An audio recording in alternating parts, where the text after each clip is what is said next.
Good day mga ka-hunters, especially sa mga solid subscribers, solid followers sa Facebook page. Yan yung gamit namin na Japanese wand, compass at saka Metro Sun. So ayan, yan yung gamit namin. Kung ma-explore tayo, important talaga yung compass kaya yung Metro Sun. So pag second option na lang yung Japanese wand. So ipapakita ko lang sa inyo yung project namin. Yung project namin nasa daanan ng tubig. So waterfalls, kumbaga nasa top ng waterfalls. So ayan, may carpet hole, tamago marker. And then sa nakikita natin, yan po ay animal marker. Animal marker, so pointing po yan. Abstract lang yan. Yan mismo. Yan yung spot. So papakita ko muna sa inyo lahat ng mga markers. Yan, each so means isa, so 1 yard, so papuntang 135 degrees tamaan natin yung target spot. Ayan siya, talagang animal marker talaga. So abstract, iwan ko kung anong klaseng animal yan.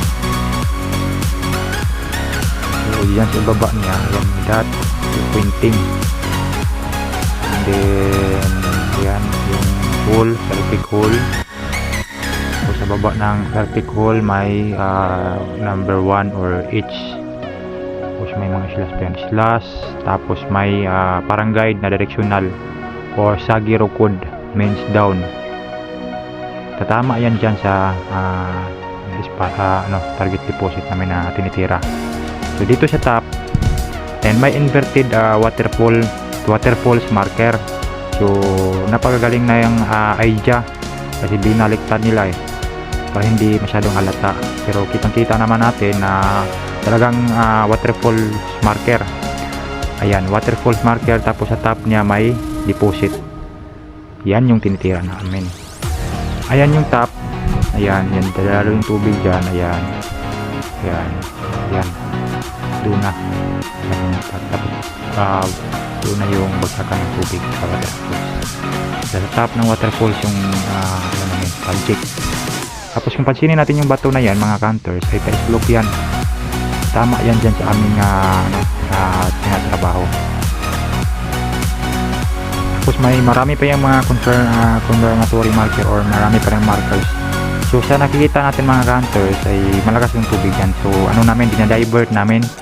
So hinarangan namin dyan upang sa ganon makapag-operate kami doon sa tinuro ko sa inyo kanina. So doon sa possible spot ng deposito. Pero malaki yung cover yan or makapal yung cover kasi nasa daanan ng tubig. Sample lang. So kumbaga lang yung cover. So pagbabaha, so matanggal o mawawala yung deposit. So alam po natin na Japanese ay napakagaling yan, matalino talaga yan. Kaya makapal ang cover pag nasa daanan ng tubig. Top niya may waterfall. So dito namin dinadivert.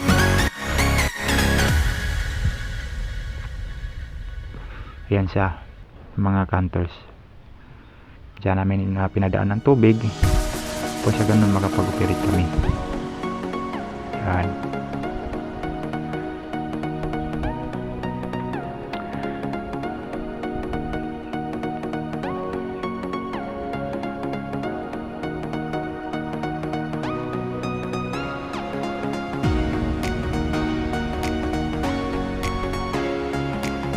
So dito sa gilid ng waterfalls kasi yun dito sa gilid may nakatapal na bato yan. Tapal or yan Kuchi marker or opening. Isa opening.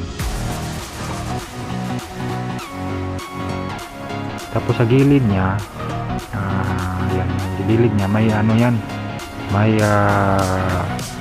waterfall marker, dalawang slash. Yan, ibig sabihin waterfalls. Yan yung sa front natin, yan yung waterfalls. Ito nasa gilid yung opening. So yung tinuro ko sa iyo kanina, yun.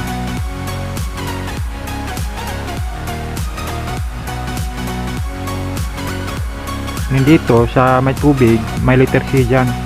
So hindi maklaro pag kailangan talagang hawakan para maano. So sobrang galing ng Japanese. So abstract lahat ng marker, hindi maano.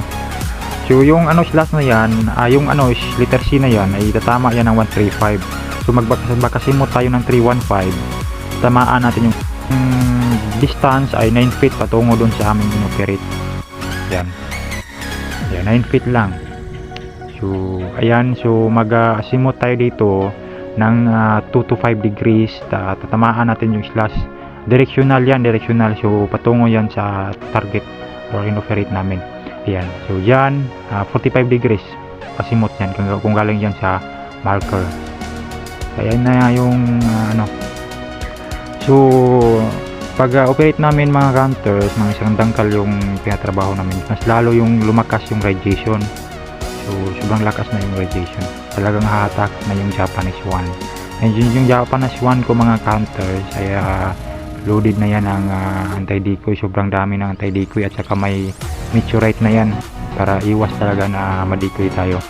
And then naka-remap naman po yan, so ginagamitan namin ng gadget. So sobrang lakas na yung hatak ng guwan dyan. So ano,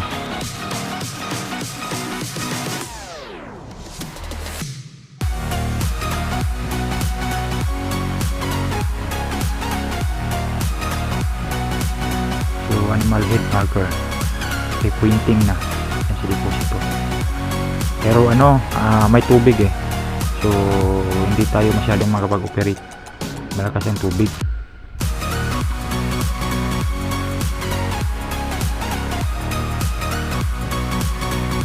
Sobrang lakas na, parang mamagnet yung ano, yung Japanese 1. Parang mapaggamitan mo ng Japanese 1, parang ano, mararamdaman mo talaga na haatakin. So parang sobrang lakas talaga ng radiation ng ginto.